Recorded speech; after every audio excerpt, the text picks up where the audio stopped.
এমন বৃষ্টির সন্ধ্যায় সামান্য সর্ষের তেল আর কাঁচা লঙ্কা মাখিয়ে মুড়ি খাওয়ার মজা শুধু আমাদের মতো গরিব মানুষরাই বোঝে। বুঝলি তো? কেমন লাগছে তোর? খুবই ভালো লাগছে ঠাকুমা, তুমি একদম ঠিক বলেছ। বড়লোক বাড়িতে চা খায়, বিস্কুট খায়, আরো কত দামি দামি জিনিস খায়, কিন্তু আমরা এই তেল মুড়ি খেয়ে হ্যারিকেনের আলোয় বৃষ্টি দেখতে দেখতে যতটা আনন্দ পাই ততটা আর কেউ পায় না। তাও তো তুই জানিস না এখন চারিদিকে কত আলো হয়েছে। আমাদের ছেলেবেলার জীবনটা অন্যরকম ছিল। ঠাকুমা, তোমার কাছে আমার গল্প শুনতে বরাবর ভালো লাগে। মনে হয় যেন তুমি যে গল্প বলো আমি সেই সময় চলে যাই। ছোটবেলাটাই হচ্ছে সব থেকে মজার সময়। এই সময়টা চলে গেলে বড় হলে বারবার এই দিনগুলোর কথা মনে পড়বে। ঠাকুমা, তোমাকে একটা কথা বলবো? কি বল। আমি আরো অনেকের কাছে তো মুড়ি মাখা খেয়েছি এরকমই, কিন্তু তোমার হাতের স্বাদটাই আলাদা। আজ যে দেখো আমরা সারাদিন খাটাখাটনি করেছি, কিন্তু এখন এই সামান্য খাবারটুকু খেয়ে একেবারে মন শরীর ঝরঝরে হয়ে যাচ্ছে। তোকে বড় খাটতে হয় তো আমাদের সংসারের জন্য। কি করব বল, তোর ঠাকুমা তো গরিব মানুষ, তাই তোকে একটু আদর যত্ন করেও রাখতে পারে না। তোর বাবা মা রেখে গিয়েছিল তোকে, হয়তো ভেবেছিল তুই যে সুখে শান্তিতে থাকবি, কিন্তু আমি তোকে সুখটুকুও দিতে পারলাম না। তুমি এটা একদম বাজে কথা বলছো ঠাকুমা। তোমার সাথে আমি যতটা সুখ পাই থেকে অন্য কোথাও গেলে অত সুখ পাবো না। আমার খুব ভালো লাগে গো। তুই আমার এই গরিব জীবনের শক্তি রে মা। এত কষ্টের মধ্যে শুধু তোর মুখের দিকে তাকিয়েই তো বেঁচে থাকতে ইচ্ছে করে। তুমি একদম কিন্তু মরার কথা বলবে না, আমার একদম শুনতে ভালো লাগে না। যতই কষ্ট হোক আমরা দুজনে মিলে সব সামলে নেব। এই সময় আবার কে এলো রে? এই ঝড় বৃষ্টির মধ্যে আমাদের কথা কার মনে পড়লো? দাঁড়াও ঠাকুমা, আমি উঠে গিয়ে দেখছি। কে আপনি? মানে বাড়িতে বড় কেউ আছে? মানে কে এলো রে এই সময় রাধা? দেখো না ঠাকুমা, একজন অচেনা মানুষ বাড়ির বড় কেউকে খুঁজছেন। কে বাবা তুমি? কোথা থেকে এসেছো? এই গ্রামের নয় বলেই তো মনে হচ্ছে, কোনোদিন তো এর আগে দেখিনি। আসলে ঠাকুমা, আমি এদিকে প্রথমবার এসেছি, পথ ভুলে গেছি, আর এই বৃষ্টির মধ্যে কোথাও যেতে পারছি না। আজকে রাতটুকুর জন্য একটু আশ্রয় দেবেন? তোমাকে দেখে তো বেশ বড় ঘরের ছেলে মনে হচ্ছে। এসো এসো, ভেতরে এসো। ধন্যবাদ ঠাকুমা। ভেবেছিলাম আজকে রাতটা রাস্তাতে পড়েই বৃষ্টিতে ভিজে ঠান্ডায় কাঁপতে কাঁপতে জ্বর সর্দি বাঁধিয়ে বসবো। ছি ছি বাবা, এমন কথা বলতে নেই। মানুষের কাজ তো বিপদের সময় পাশে থাকা। এই রাধা, যা তো মা, এনার জন্য কিছু শুকনো কাপড় নিয়ে আয়। আপনারা কি দুজনেই এখানে থাকেন? হ্যাঁ বাবা, আমরা তো খুব গরিব মানুষ। ওই বাপ মা মরা নাতনিটাকে নিয়ে আমি এই বুড়ো বয়সে টিকে আছি কোনো রকমে। খাটাখাটনি করে দুজনে মিলে। আমাদের ঘরে তুমি থাকবে বটে, কিন্তু তোমার খুব কষ্ট হবে আজকের রাতটা। কি যে বলছেন ঠাকুমা! আজকে যদি আমার ঠাকুমা বেঁচে থাকতো, তিনি আপনার মতোই হতেন। আর আপনাদের বাড়িতে আমার কষ্ট কি? আপনি দয়া করে আমাকে আশ্রয় দিয়েছেন এই বিপদের মধ্যে। আমার তো আপনাদের প্রতি কৃতজ্ঞ হওয়া উচিত। দেখো দেখি, আমরা সবাই এই তেলমুড়ির বাটি নিয়ে হ্যারিকেনের আলোয় বসেছিলাম, আর তুমি এসেছো। নাও, তুমি পোশাক পরিবর্তন করে নাও, তারপর আমরা একসাথে গল্প করতে করতে খাওয়া দাওয়া করব। তা বাবা, এই গরিবের ঘরে কেমন লাগছে এই সামান্য ডাল ভাত খেয়ে? ঠাকুমা, কতটা ভালো যে লাগছে আমি তা মুখের ভাষায় বলে বোঝাতে পারবো না। হয়তো আমি তোমাদের কাছে এসে তোমাদের অনেক সমস্যা সৃষ্টি করলাম, কিন্তু এই বৃষ্টির মধ্যে বিপদে পড়ে যদি এখানে না আসতাম তাহলে এমন সুন্দর জীবনযাত্রার সাথে কোনো দিন পরিচিত হতে পারতাম না। সন্ধ্যার মুড়ি মাখাটাও খুব সুন্দর ছিল, আর এখনের এই সামান্য ভাত ডালটাও আমার খুব ভালো লাগছে। এবার আপনি বলুন তো আপনি কে? হ্যাঁ বাবা, তোমার সম্বন্ধে তো আমরা কিচ্ছু জানতে পারলাম না। হ্যাঁ, আমি একজন হতভাগ্য মানুষ, যার প্রচুর টাকা থাকতেও সুখ পাইনি, শান্তি পাইনি জীবনে। কেন? এত কম বয়সে তোমার কি হয়েছে? আমার কিছু হয়নি, কিন্তু আমাদের বড়লোক বাড়িতে সারাক্ষণ মা আর বড় বৌদির মধ্যে ঝগড়া লেগেই থাকে। ওই বাড়িতে কোনো কিছুর অভাব নেই, কিন্তু তা সত্ত্বেও সুখ শান্তি নেই ওই বাড়িতে। আমি জীবনে এখানে এসে প্রথমবার বুঝতে পারলাম যে শান্তি কাকে বলে। কি বলছো কি তুমি? আমরা সন্ধেবেলায় আলোচনা করছিলাম যে আমাদের টাকা পয়সা না থাকলেও জীবনে শান্তি আছে, আর তুমি তো দেখছি এই কিছুক্ষণের মধ্যে এসে সেই গল্পই শোনাচ্ছ। আর কি বলবো ঠাকুমা, অনেক জ্বালায় ঘর থেকে চলে এসেছি। তোমাদের কাছে লুকাবো না, কিন্তু সত্যিটা হচ্ছে যে রাগ করে চলে এসেছি, আর সারাদিন খুঁজে বেড়াচ্ছিলাম কোথায় থাকবো, কিন্তু এখন বৃষ্টির মধ্যে বিপদে পড়ে তোমাদের আশ্রয়ে এসেছি। ঠাকুমা, উনি তো তাহলে আমাদের আত্মীয়েরই মতন। হ্যাঁ বাবা, তোমাকে এখন থেকে কোনো চিন্তা করতে হবে না। তুমি এখানেই থাকো যতদিন তোমার মন চায়। হ্যাঁ, এখন তাড়াতাড়ি খাওয়া দাওয়ার খেয়ে নিন, না হলে বৃষ্টির মধ্যে সব ঠান্ডা হয়ে যাবে, আর ভালো লাগবে না। আপনাদের ঋণ আমি কোনো দিন শোধ করতে পারবো না। নিজের লোকেরা শুধু কষ্টই দিয়েছে, আর আপনারা অচেনা মানুষ হয়ে আমার আজ দুঃখ বুঝতে পারলেন। তবে কালকে একবার আমাকে বাড়ি যেতে হবে একটা বিষয়ে সিদ্ধান্ত জানাতে। আমি খুব তাড়াতাড়ি আবার আসবো তোমাদের কাছে। জ্ঞান লজ্জা কিছু আছে তোমার? তোমার জন্য এই বাড়ির ছেলে কালকে বেরিয়ে গেছে কোথায়, এখনো পর্যন্ত ফিরলো না। তোমার বোধ বুদ্ধি কি সব শেষ হয়ে গেছে? দেখো মা, আমাকে সব বিষয় দোষ দিতে এসো না, ঠিক আছে? তোমার ছেলে গেছে সেটা তুমি বুঝবে, তোমার ছেলে বুঝবে। কিন্তু গেছে কার জন্য শুনি? তোমার জন্য। আমার জন্য গেছে মানে? সারাদিন তুমি এই বাড়িতে একটা কাকচিল বসতে দাও না। এরকম অশান্তির মধ্যে কোনো সুস্থ মানুষ থাকতে চাইবে এখানে? আর আমার অমিত শান্তিতে থাকতে ভালোবাসে।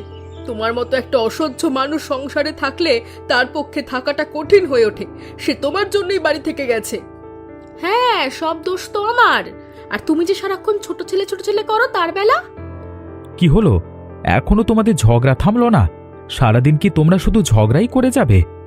ওই এসে গেছে তোমার গুণধর ছোট ছেলে, এবারে ওকে গলায় জড়িয়ে ধরে এখানে বসে থাকো, আর না হলে কাপড়ের আঁচলে বেঁধে রাখো, একদম ছাড়বে না। একদম উল্টো পাল্টা কথা বলবে না তুমি বৌমা। বাবু, তুই কোথায় ছিলিস রে? এত ঝড় বৃষ্টি হয়ে গেল, তোর চোখ মুখ তো শুকিয়ে গেছে। মা, আমি কোনো নাটক করতে এ বাড়িতে আসিনি, আমি বিয়ে করতে চাই। নাটক একবারে জমে উঠেছে। এই জন্যই তো গিয়েছিল তোমার গুণধর ছোট ছেলে, দেখেছো তো? গিয়েছিল তার পীড়িতের মানুষের সঙ্গে দেখা করতে। যত সব নাটক। কি বলছিস বাবা তুই? এইভাবে হঠাৎ করে বললে কি কোনো কিছু আয়োজন করা যায়?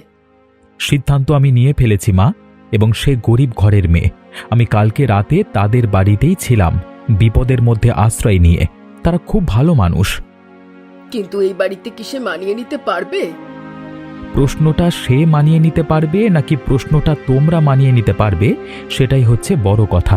আমি তাদের সেখানে থেকে দেখেছি, এই বাড়ি থেকে অনেক শান্তি পাই আমি সেখানে। তাই আমার সিদ্ধান্ত চূড়ান্ত, আমি সেটা জানিয়ে দিলাম তোমাকে। ঠিক আছে, তুই যা ভালো বুঝিস কর। এখন ঘরে এসে হাত মুখ ধুয়ে খাওয়া দাওয়াটা করে নে।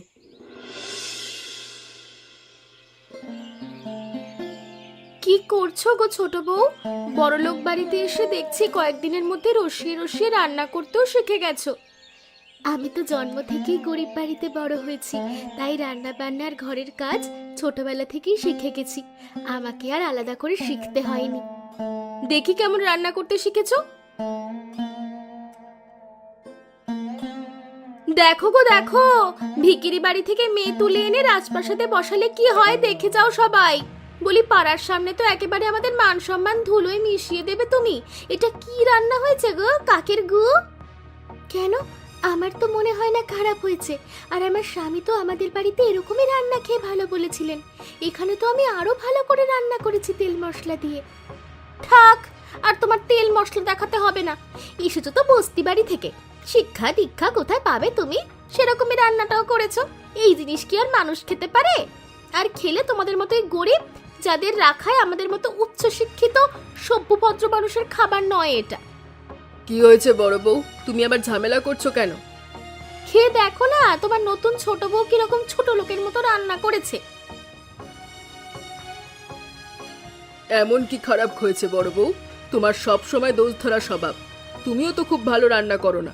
আর রাধা, তুমি দাঁড়িয়ে আছো কেন? তুমি নিজের কাজ করতে পারছো না? আমি ঠিক জানতাম এটাই হবে। তোমরা যে কোনো দিন ওকে ঠিক করে মানিয়ে নেবে না, আমি সেটা জানতাম। আর সেটা জেনে বুঝেই আমি ওকে এই বাড়িতে এনেছিলাম, যাতে কেউ পরে বলতে না পারে যে আমি আমার বউকে বিয়ে করে আলাদা থাকি। কি বলতে চাস তুই? রাধা, চলে এসো। যে বাড়িতে তোমার অপমান শুরু হয়ে যায় বিয়ের মাত্র কদিন পর থেকেই, সে বাড়িতে তোমাকে থাকতে হবে না। আর আমি নিজেও এখানে থাকতে চাই না, অনেক আগে থেকেই। চলো, আমরা ঠাকুমার কাছে গিয়ে থাকবো। কিন্তু এনারা কি ভাববেন? নিজেদের ভাবনা এরা নিজেরা ভাবতে পারে যথেষ্ট ভালো করে। এরা সেই ভাবনাই ভাববে। আমরা চলো, আমাদের রাস্তা খুঁজে নেব। এই অশান্তির মধ্যে আমরা বাঁচতে পারবো না। ঠাকুমা, কোথায় তুমি? কি করছো? এ কি বাবা, তোমরা তোমরা এখানে চলে এলে এই কদিনের মধ্যে? ঠাকুমা, ওখানে থাকতে পারলাম না, তাই তোমার কাছে চলে এলাম। কিন্তু কি হয়েছে রে মা? কি হয়েছে বাবা অমিত? আমার নাতনি কোনো ভুল করেছে? ঠাকুমা, তোমার কি মনে হয় ও কোনো ভুল করবার মেয়ে? আসলে বিয়ের আগে সেদিন সন্ধেবেলায় তোমাকে যে কথাগুলো বলেছিলাম সেটাই সত্য হয়েছে। আজকে সকাল থেকেই আবার সেই ঝামেলা শুরু হয়েছে এবং রাধাকে অপমান করছিল ওরা। তাই আমি আর থাকতে পারিনি, ওকে নিয়ে চলে এসেছি তোমার কাছে ওই বাড়ি ছেড়ে। কিন্তু ওরা কি মনে করবে বাবা? ওরা কি মনে করবে তাতে আমার কিছু যায় আসে না। বিয়েটা আমি করেছি, তাই সিদ্ধান্তটা আমিই নেব। ওরা যখন বারবার আমার কথা অগ্রাহ্য করে নিজেদের মধ্যে ঝামেলা করতে পেরেছে, তখন আমিও আমার বউকে নিয়ে যে সিদ্ধান্তটা নেওয়া উচিত হয়েছে সেটাই নিয়েছি। এখন আমি তোমাদের এখানেই থাকবো, আমাদের আশ্রয় দাও। ছি ছি ছি, এমন করে কি বলে? আমার আশ্রয় দেওয়ার কি আছে? তোমার যদি এখানে থাকতে মন চায় তুমি অবশ্যই থাকবে। আমি তো আগে থেকেই বলছি। আমি বড়লোকের ধনসম্পত্তি অনেক দেখেছি। এবারে আমি এ বাড়িতে সাধারণ মানুষের মতো কাজ করব এবং গরিব মানুষের মতো খেটে খুঁটে সংসার চালাবো। ওদের সাথে আমার আর কোনো সম্পর্ক নেই। ঠিক আছে বাবা, এখন তোমরা ভেতরে এসো, খাওয়া দাওয়া করো। সারাদিন তো অনেক পরিশ্রম করে এসেছো, বুঝতে পারছি। দুপুরের খাবার আছে, সেগুলোই খেয়ে নিতে হবে। এখন কেমন লাগছে বাবা রাজেশ? বড় বউ, তোমার লজ্জা করছে না? তোমার স্বামী অসুস্থ শরীরে বিছানায় শুয়ে আছে, আর তুমি একটু সেবাও করতে পারছো না মানুষটার? দেখুন শাশুড়ি মা, আমার কোনো দোষ নেই এতে। এখন ঠান্ডা গরম বাইরে সবার শরীর খারাপ হচ্ছে, এমন সময় এরকম একটু হয়। তার জন্য সবসময় লোকের পায়ে ধরে সেবা করতে হবে নাকি? তোমার যদি ছেলের প্রতি এত দরদ, তুমি নিজেই সেবা করো, আমাকে বলতে এসছো কেন? মা, ওকে কিছু বলো না। ওকে বলা না বলা সমান, বেকার তুমি অপমানিত হবে। কিন্তু বাবা, এটা তো সাধারণ জ্বর সর্দি বলে মনে হচ্ছে না। তোর শরীরটা ক্রমশ ভেঙে পড়ছে একেবারে। এই সময় একটু লক্ষ্য না রাখলে কি করে হবে? আর আমি এই বয়সে কি করে দেখবো বলতো? আমার তো নিজেরই শরীর ঠিক নেই। মা, তোমাকে কিচ্ছু চিন্তা করতে হবে না, আমি তো বলছি আমি ঠিক হয়ে যাব। শুধু ঠিক হয়ে যাবে বললে তো হয় না, অন্তত একটা ডাক্তারের ব্যবস্থা তো করা দরকার এক্ষুনি। কিন্তু তোকে যে একা ফেলে আমি কোথাও যেতেও পারবো না, কি যে করি। মা, আহা, আহা। কি হয়েছে বাবা তোর রাজেশ? বাবা, আমি এক্ষুনি একটা ব্যবস্থা করছি, তুই একটু সামলা নিজেকে। চোখ খোল বাবা, চোখ খোল। কি হলো ছেলের সেবা? দরজার পাশে দাঁড়িয়ে দাঁড়িয়ে সব দেখছো, অথচ লজ্জা নেই তোমার একটু সেবা করার? আমি তো আমার কথা জানিয়েই দিয়েছি, কথা কানে যায় না নাকি? ওটাই যদি তোমার সিদ্ধান্ত হয় তাহলে আমিও বাড়ি ছেড়ে চলে যাচ্ছি। আমার ছোট ছেলে ছোট বউ যথেষ্ট ভালো ছিল, তারা তোমার অত্যাচারে এই বাড়ি থেকে চলে গেছে, আর আমিও এই বাড়িতে থাকবো না। আর বড় ছেলেকে কি করে বাঁচাতে হয় সেটা আমি বুঝে নেব, তবে তুমি কোনোদিন সুখী হবে না, সেটা আমি বলে দিলাম। কে মা তুমি? এই বৃষ্টির মধ্যে বয়সে এখানে বসে আছো কেন? ভিজে ভিজে তো আর শরীরে কিছু নেই তোমার। বাবা, তুমি একজন রাস্তার মানুষ হয়ে আমাকে দেখে সহানুভূতি বোধ করছো, কিন্তু আমার বাড়ির লোকজন আমাকে একটুও ভালোবাসে না। আমার বড় ছেলের খুব অসুখ, আর ছোট ছেলে বউ আমার বড় বউয়ের অত্যাচারে ঘর থেকে চলে গেছে। আমি তাদের খুঁজতে পেরিয়েছি, এখন এই বিপদের মধ্যে যে কোথায় যাব। না না, তা বলে তো এখানে বসে থাকা যায় না। আমি বুঝতে পারছি তুমি খুব বিপদের মধ্যে আছো, কিন্তু কোনো একটা আশ্রয় তো দরকার। না না, তা বলে তো এখানে বসে থাকা যায় না। আমি বুঝতে পারছি তুমি খুব বিপদের মধ্যে আছো, কিন্তু কোনো একটা আশ্রয় তো দরকার। যে করেই হোক আমার ছোট ছেলেকে খুঁজে পেতে হবে। ঠিক আছে, সেটা সকালে দেখা যাবে, কিন্তু এখন এই কাছেই একটা খুব ভালো মানুষ বুড়িমার বাড়ি আছে। চলো, আমি তোমাকে সেখানেই নিয়ে যাচ্ছি। কিন্তু তুমি কি করে জানলে? আমি হচ্ছি হরি মাছলা। এই অঞ্চলে সবার বাড়িতে মাছ দিয়ে বেড়াই। এখানে প্রত্যেক বাড়ির মানুষ কে কেমন সবাইকে আমি খুব ভালো করে চিনি, তাই কোনো চিন্তা করো না, সব ঠিক হয়ে যাবে। এসো আমার সাথে, এসো।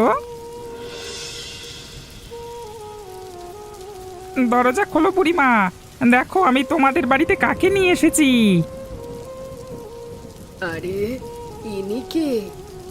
আরে শাশুড়ি মা, আপনি দেখো দেখো, মা এসেছেন। এ কি, এটা তোমাদের বাড়ি?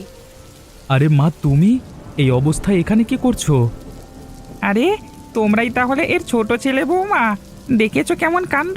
দেখো বুড়িমা, তুমি চিন্তা করছিলে যে তোমার ছোট ছেলেকে কোথায় পাবে, ঠিক মিলে গেছে তোমরা। হ্যাঁ, আমাকে ক্ষমা করে দে বাবা, সংসারের অশান্তির মধ্যেও আমি ছোট বউয়ের ঠিক মতো মর্যাদা করতে পারিনি, আর সেই অভিমানই আমার বাড়ি ছেড়ে চলে এসেছি আজ। রাজেশের খুব শরীর খারাপ, আর বড় বউ প্রচন্ড অত্যাচার করছে। আমি তোদের খোঁজে চলে এসেছি। আমি যদি আজকে না বাঁচাতাম একটা সর্বনাশ হয়ে যেত তো। এখন এই সব থাক, আগে ভিতরে এসো, তারপর আলোচনা করা যাবে। ঠিক আছে, আজকে রাতটা কাটুক, কালকে সকালেই আমরা কিছু একটা ব্যবস্থা করব। কি ইনি কে? এই অবস্থায় এখানে জঙ্গলে পড়ে আছেন কেন? শুনতে পাচ্ছেন আপনি? আপনি কে?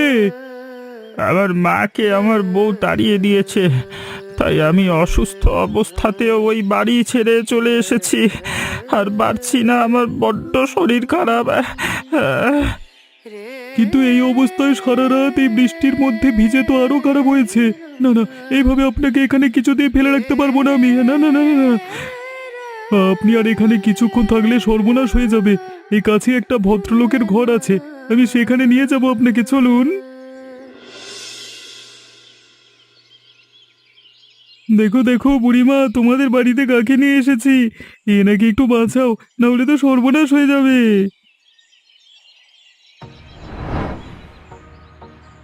আরে এটা তো দাদা, আমরা তো এক্ষুনি তোকেই বাঁচাতে যাচ্ছি দাদা। তোর এই কি অবস্থা হয়েছে রে? কে অবস্থা করলো? রে, তুমি কি এনার ভাই নাকি?